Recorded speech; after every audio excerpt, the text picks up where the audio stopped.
नमस्कार साथी, कैसे हैं आप लोग? उम्मीद करते हैं एकदम तो बढ़िया होंगे आप लोग। देखिए, हम लोग का चैप्टर चल रहा है सेकंड लॉ थर्मोडायनेमिक्स, जिसमें हम लोगों ने इंट्रोडक्शन पढ़ा सेकंड लॉ का। दो स्टेटमेंट पढ़े, क्लासेस स्टेटमेंट और केल्विन प्लांक स्टेटमेंट। उसके बाद हम लोगों ने देखा कि जब हम केल्विन प्लांक स्टेटमेंट पढ़े तो वहाँ से हमारा कंसेप्ट ऑफ इंजन आया, और क्लासेस स्टेटमेंट से हमारे दो कंसेप्ट वहाँ से निकल के आए, एक रेफ्रिजरेटर और एक हीट पंप का। वो हम लोग पढ़ चुके हैं, देखिए हमने पेन और पेपर से पढ़ा था।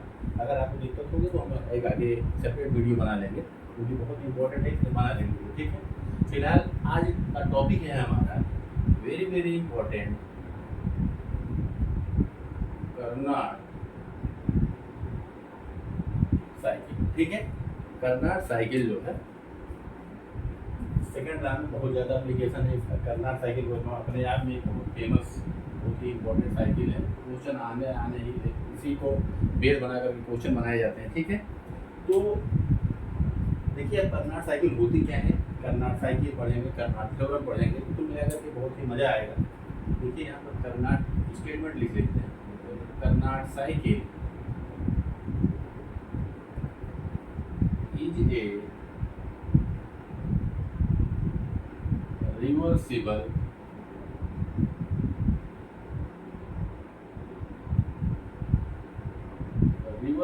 thermodynamic cycle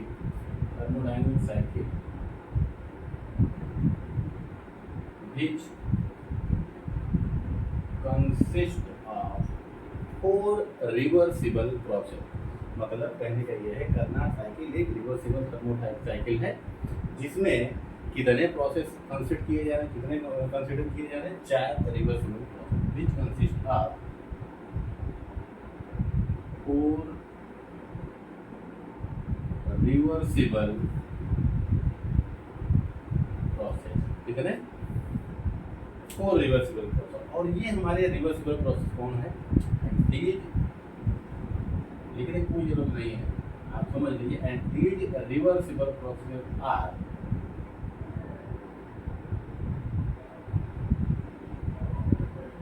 पहला हमारा मान लेते, देखिए भाई, प्रोसेस कोई होगा, एक जगह से स्टार्ट हुआ दूसरी जगह खत्म हो रहा होगा, तभी हमारा प्रोसेस आ जाएगा। तो हमने कहा 1 से 2, ठीक है। इसका नाम दिया गया रिवर्सिबल आइसोथर्मल हीट एडिशन। अब मान लीजिए हम यहाँ चाहे रिवर्सिबल बनाना है तब भी कोई दिक्कत नहीं, क्योंकि आइसोथर्मल प्रोसेस जो है हमारा, वो अप्रोच करता है किसको? रिवर्सिबल को, क्योंकि बहुत स्लो प्रोसेस माना जाता है, ठीक है। तो अब मान लीजिए, थोड़ा समझने के लिए आप देखिए, यहाँ पर हमने कहा ये कोई टुकड़ा है, ठीक। मान लेते हैं ये आयरन का, लोहे का एक टुकड़ा है। अगर इसमें हीट सप्लाई किया जाए, लगातार हीट सप्लाई किया जाए, ठीक है, क्यों? इसका टेम्परेचर क्या होगा? बढ़ेगा, टेम्परेचर बढ़ेगा। अगर टेम्परेचर बढ़ेगा तो आप ये सोचिए कि इसके मॉलिक्यूल क्या होंगे? दूर दूर जाएंगे। अगर मॉलिक्यूल दूर दूर जा रहे होंगे तो इसकी टेंडेंसी क्या होगी? इसकी टेंडेंसी जो होगी, वॉल्यूम इसका क्या होगा? बढ़ रहा होगा। वॉल्यूम बढ़ना मतलब हम लोग क्या कहते हैं उसको? एक्सपेंशन। मतलब कहने का यह है कि रिवर्सिबल आइसोथर्मल हीट एडिशन, ये किसको डिनोट कर रहा होगा भाई? क्या हो रहा होगा? एक्सपेंशन हो रहा होगा, ठीक है। ये कंडीशन इसके लिए 2 से 3 रिवर्सिबल एडियाबैटिक एक्सपेंशन, ठीक है। यहाँ पर आइसोथर्मली हीट एडिशन किया गया, और यह है रिवर्सिबल एडियाबैटिक एक्सपेंशन। देखिए, रिवर्सिबल हो और एडियाबैटिक हो, उसको हम लोग क्या कहते हैं? आइजेंट्रोपिक। एडियाबैटिक मतलब कि उस दौरान क्या होगा? एडियाबैटिक के दौरान हीट न तो हीट सप्लाई किया जा रहा होगा, न तो निकाला जा रहा होगा। वापस देखेंगे 3 से 4 हमारा क्या है? Reversible isothermal heat rejection. अब हीट, जैसे हमने लोहे के टुकड़े में हीट सप्लाई किया था, जब हीट सप्लाई किए तो कॉन्ट्रैक्ट वो मतलब कि एक्सपेंड किया, लेकिन अगर वही हीट धीरे धीरे निकाल करके ठंडा किया जाए तो मॉलिक्यूल क्या होंगे? पास पास आएंगे। मॉलिक्यूल पास पास आएंगे तो क्या हो रहा होगा? कंप्रेसर, ठीक है, कंप्रेसर। O21 जो हमारा फाइनल प्रोसेस है वो क्या है, रिवर्सिबल एडियाबैटिक कंप्रेशन। ठीक, ये तो प्रोसेस रहे चार, वेरी वेरी इंपॉर्टेंट ये प्रोसेस को, ये एसएससी देखिए, एसएससी में ये क्वेश्चन सब्जेक्टों में आ चुके हैं, ये पूछ लिया जाता है, ठीक है, तो आपको एकदम इसको रट लेना है। रिवर्सिबल की मैं बार बार कह रहा हूँ कि अगर रिवर्सिबल आइसोथर्मल या हीट एडिशन है तो आप इसको हटा सकते हैं, रिवर्सिबल को आइसोथर्मल हीट एडिशन लिख सकते हैं, क्योंकि आइसोथर्मल प्रोसेस खुद एक हमारा रिवर्सिबल प्रोसेस को अप्रोच करता है, ठीक है। क्योंकि हम लोगों ने इसकी क्या पढ़ी है, करनाट साइकिल की चार प्रोसेस। अब ये चार प्रोसेस को हम लोग पीवी और टीएस डायग्राम पर ड्रा करेंगे, देखते हैं।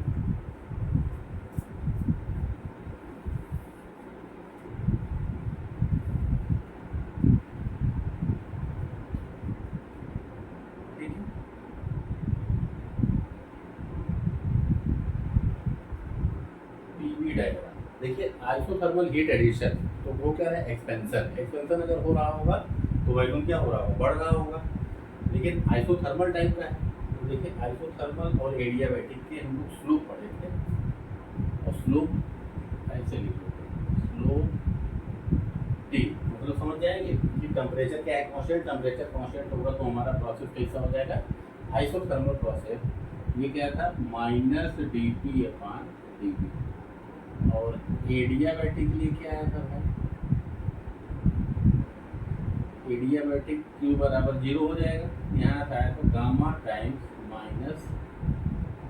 -dP/dV हम लोग शुरू में निकाल चुके हैं, ठीक है। तो ये भी है -dP/dV, ये भी -dP/dV, बस यहाँ पर क्या लगता है, गामा लग गया।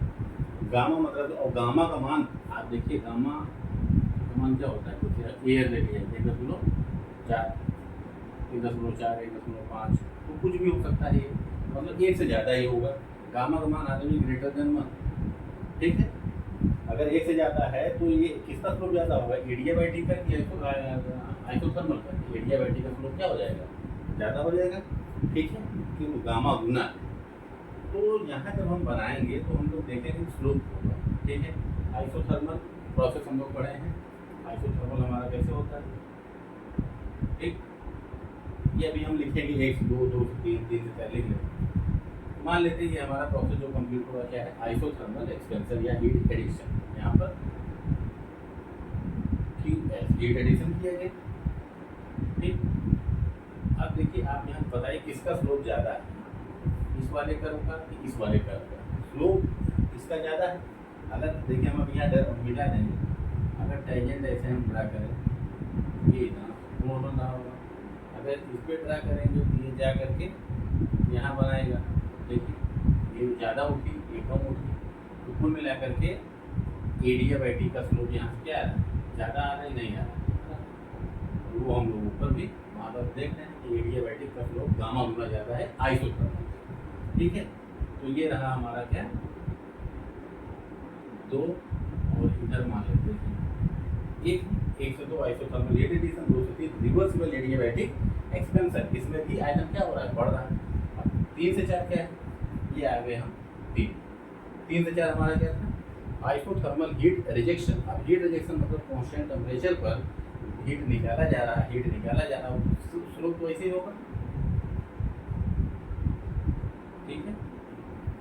अब पहुँच गए कहाँ पर, 4 से 1 हो जाएगा हमारा। तो ये रहा हमारा प्रोसेस, मतलब 4 प्रोसेस मिल करके क्या बन गया, एक हमारा साइकिल। यही साइकिल हमारी क्या है, करनाट साइकिल। यहाँ पर क्या हो रहा है, QR किस कंडीशन में, 3 से 4 reversible isothermal heat rejection. Compression हुआ तो वॉल्यूम, देखिए वॉल्यूम क्या हो गया, घट गया। और अच्छा, कंप्रेशन हो रहा हो तो अगर वॉल्यूम घट रहा हो तो प्रेशर क्या हो रहा हो, प्रेशर बढ़ रहा हो। तो अब देखिए ये कर्व कहाँ जा रहा है, प्रेशर बढ़ रहा है। तो ये रहा करनाट साइकिल का पीवी डायग्राम, ठीक है। अब अगर इसका टीए डायग्राम बनाया जाए, ठीक, आइसोथर्मल मतलब कि कांस्टेंट रहेगा, हीट सप्लाई किया जा रहा है, तो एंट्रोपी क्या होगा, एंट्रोपी हम लोग डिनोट करते हैं किससे, S से, T constant and entropy increase करना, टी ऊपर ले जाना मतलब बढ़ रहा है। और reversible adiabatic, reversible adiabatic, Q का मान क्या होगा 0, एस क्या होगा कांस्टेंट होगा, और एक्सपेंशन है, ठीक है, एक्सपेंशन हो रहा है तो हमारा टेम्परेचर क्या हो रहा होगा, डिक्रीज कर रहा होगा। अब देखिए इस चीज़ केवल यहाँ 2 कंसेप्ट लगाना है। अब यहाँ पर हम लोग बनाते हैं 1 से 2। 1 से 2 क्या है, reversible isothermal heat addition, constant temperature पर, ये कांस्टेंट टेम्परेचर है, ठीक है। अगर इस पर आप इस पॉइंट को और इस पॉइंट को आप ड्रा करेंगे यहाँ पर क्या आएगा, एक ही पॉइंट आएगा, 1 से 2, ये वाला प्रोसेस हमारा बन गया। 2 से 3 क्या है, रिवर्सिबल एडियाबैटिक एक्सपेंशन। रिवर्सिबल हो और एडियाबैटिक हो उसको कहा जाता है आइसेंट्रोपिक प्रोसेस। आइसेंट्रोपिक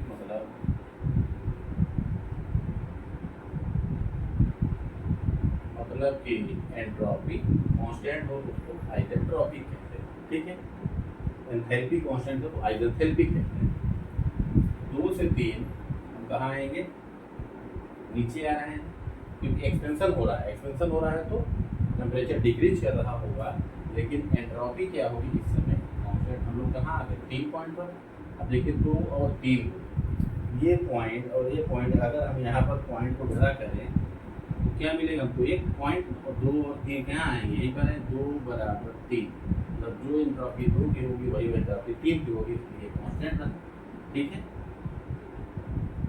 अब 3 से 4 क्या है, 3 से 4 हमारा वही बात है आइसोथर्मल हीट रिजेक्शन। तो वहाँ पर क्या हो रहा है कंप्रेशन, और एंट्रोपी क्या हो रही है, हीट रिजेक्शन हो रहा है। हीट आप निकाल रहे हो तो एंट्रोपी घट रही होगी, क्योंकि एंट्रोपी बढ़ेगी कब, अगर डिसऑर्डर बढ़ेगा। देखिए एंट्रोपी का अलग चैप्टर पड़ेगा अपने आप में, 3-4 लेक्चर लगेगा उसको। डिसऑर्डर, अगर हीट सप्लाई करें तो डिसऑर्डर बढ़ेगा, एंट्रोपी बढ़ेगी, और यहाँ पर अगर हीट हम निकालेंगे तो डिसऑर्डर कम होगा, एंट्रोपी घट जाएगी। तो ये रहा आपका 3 से 4 आ गए 4 पर। अब 4 से क्या है, reversible adiabatic compression.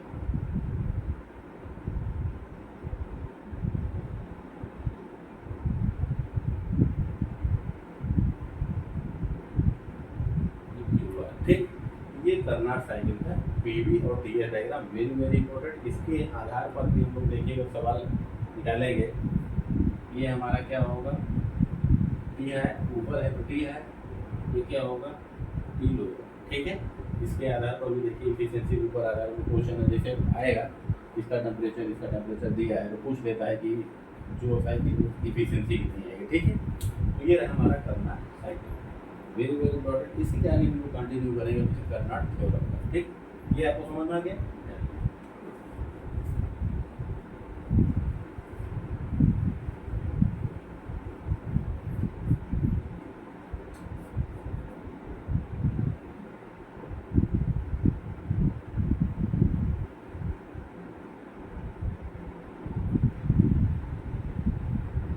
Karnad theorem, ठीक। अब देखिए इन्होंने क्या कहा, इनका एक थ्योरम है, स्टेटमेंट है। इन्होंने कहा कि फॉर एन इंजन, किसकी बात कर रही है, इंजन के लिए। For an engine, for an engine. अब मान लीजिए 1 इंजन 2 इंजन 3 इंजन चाहे जितने इंजन, उनका जो वर्किंग टेम्परेचर है ऊपर वाला और नीचे वाला, मतलब जहाँ से हीट सप्लाई हो रहा है, इंजन को हीट आया, एनर्जी इनपुट किया गया, उसने कुछ आउटपुट दिया, बाकी निकल गया रिजेक्ट करके जहाँ जा रहा है। मतलब कि ये कह दिया जाए कि ये हायर और ये लोअर। अब इस टी हायर और टी लोअर के बीच में मान लीजिए एक इंजन है रिवर्सिबल, और इसी टेम्परेचर पर एक इंजन है इरिवर्सिबल, ठीक है। इसके द्वारा W1 काम और इसके द्वारा W2 काम, ठीक। जो भी है एक हम लोग आगे देखेंगे। मतलब एक इंजन रिवर्सिबल, दूसरा इंजन इरिवर्सिबल, लेकिन वर्किंग टेम्परेचर दोनों का क्या है, ये टी है इसके लिए दोनों के लिए सेम, और टी लोअर दोनों के लिए सेम। तो कहा गया कि efficiency of reversible cycle always greater than efficiency of irreversible. ये किसका स्टेटमेंट है? कर्नाड थ्योरम का। ठीक है, तो इसी को हम लोग लिख लेते हैं। समझ में आई नहीं है? वर्किंग टेम्परेचर क्या है? सेम। दो इंजन हमने लिया, एक रिवर्सिबल एक इरिवर्सिबल। ठीक, तो एफिशिएंसी किसकी हमेशा ज़्यादा होगी? रिवर्सिबल। क्यों? क्योंकि इरिवर्सिबल कंडीशन में लॉसेस बढ़ जाते हैं, तो इसलिए हमारा आउटपुट कम हो जाएगा, तो एफिशिएंसी घट जाएगी। ठीक, तो ये कंडीशन है, तो स्टेटमेंट हम लोग लिख लेते हैं। For an engine working between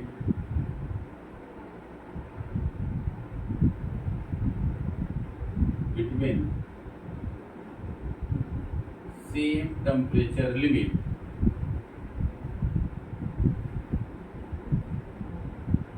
or an engine working between same temperature limit, the efficiency of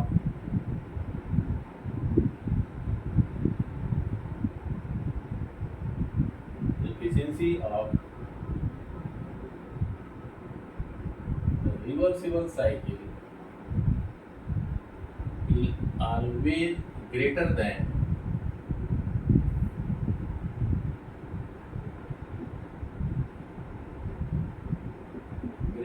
the efficiency of an irreversible cycle। Very very important इस स्टेटमेंट पर आप लिखेंगे। ठीक है, ये स्टेटमेंट रहा इसका, किसका? कर्नाड थ्योरम। क्या है?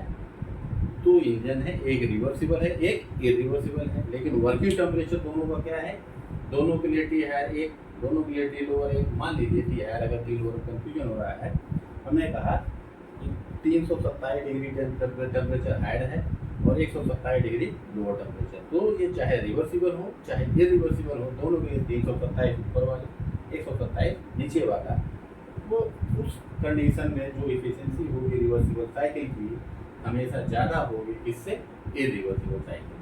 ठीक, अब इसी चीज़ को हम लोग डायग्राम में थ्रू बना देते हैं, दिया हमारा डेवलप कंप्लीट हो जाएगा। ठीक, अब देखो हमने कहा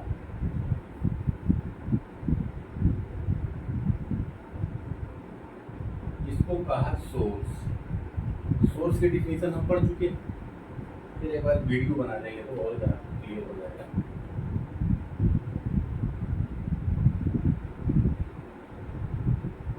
सोर्स मतलब कि ऐसा जगह, ऐसा स्थान जहाँ से जितनी भी हीट निकाल लिया जाए उसके तापमान के ऊपर कोई प्रभाव नहीं पड़े, तो इसको हमने कहा ट्यूब है। सोर्स मतलब जहाँ से निकाला जाए उसके पास अधिक। ये रहा REV मतलब रिवर्सिबल इंजन, और आउटपुट इसके क्या है? W1। ये इसमें हीट कितनी आई भाई? Q1, यहाँ पर Q2, ये क्या है? सिंक है, इसका टेम्परेचर क्या होगा? T लोअर, और ये सोर्स का T है। अब यहीं पर एक इंजन और जोड़ दिया गया है,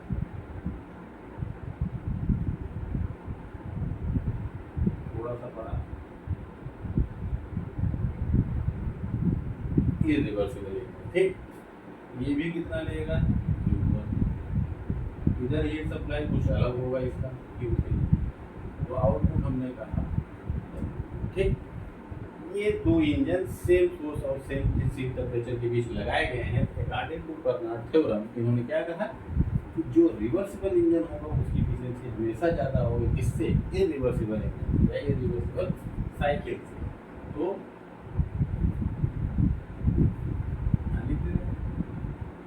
एफिशिएंसी को हम लोग ऐसे डिनोट करते हैं, एफिशिएंसी आप REU से आप समझ जाएंगे, always greater than efficiency of irreversible. Very very important ये स्टेटमेंट, इसी स्टेटमेंट को कहा गया कर्नाड थ्योरम। ठीक है, तो इसी चीज़ का अप्लाई करके हम लोग आगे प्रूफ भी कर लेंगे कि ऐसा होता होगा। ठीक है, अब इन्होंने कहा ये थ्योरम का है। अब मान लीजिए अगर रिवर्सिबल इंजन ही हो और सेम सोर्स और सेम सिंक के बीच में लगा दिया जाए, कौन सी कंडीशन? ठीक, इसको समझ में आ गया। अब नोट में डाल के लिखिए, क्योंकि कंसेप्ट यहाँ से कुछ आ जाएगा।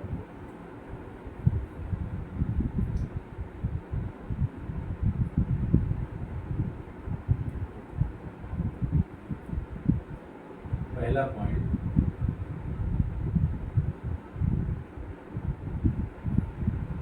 efficiency of all reversible engine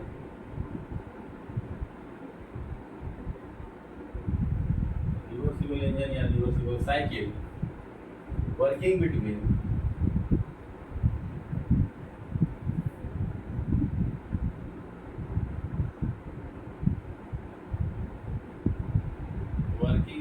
same temperature limit.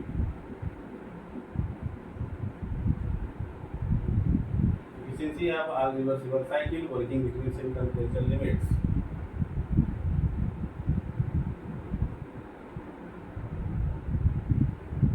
Are always equal. They are always same. ठीक, अभी दोनों कंडीशन हो गई। ठीक, efficiency of the reversible cycle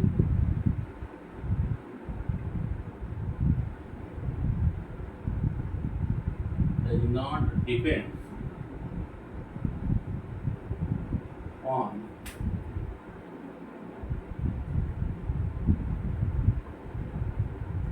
cycle की जगह आप इंजन भी लिख सकते हैं, कोई दिक्कत नहीं। ठीक है, efficiency of reversible engine does not depends on working fluid, मतलब इंजन में कौन सा फ्लूइड लग रहा है, कौन सा फ्लूइड है, तेल है, पानी है, कैसे है चल रहा, उससे कोई मतलब नहीं है, उसके ऊपर एफिशिएंसी डिपेंड नहीं कर सकती। तो एफिशिएंसी डिपेंड किसके ऊपर करती होती है? हमने कहा कि फंक्शन अगर लिख दिया जाए कि एफिशिएंसी किसका फंक्शन हो सकता है, किसका हो सकता है, टी है, T lower, Q S, Q R और आउटपुट, मतलब कि एफिशिएंसी इन सब चीज़ों के ऊपर डिपेंड करेगा। वर्किंग फ्लूइड हम क्या लेते हैं, उससे तो क्या मतलब, वो जो इंजन चलेगा चलेगा। तो ये पॉइंट तो चलिए ठीक है। दूसरा पहला पॉइंट क्या था, efficiency of all reversible cycle working between same temperature limit are always equal या सेम। ठीक है, तो इसको देख लेते हैं डायग्राम।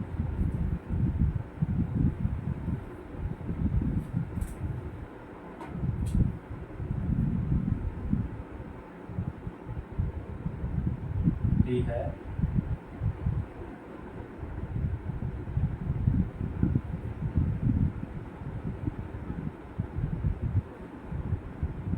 टी लो, W1, W2, W3, E1, E2, E3, Q1, Q1, Q1, Q1 सब जैसे हो क्योंकि सोर्स एक ही है, लेकिन Q2 अलग होगा, Q2, Q3, Q2, हर इंजन अलग अलग डिजिट करेगा।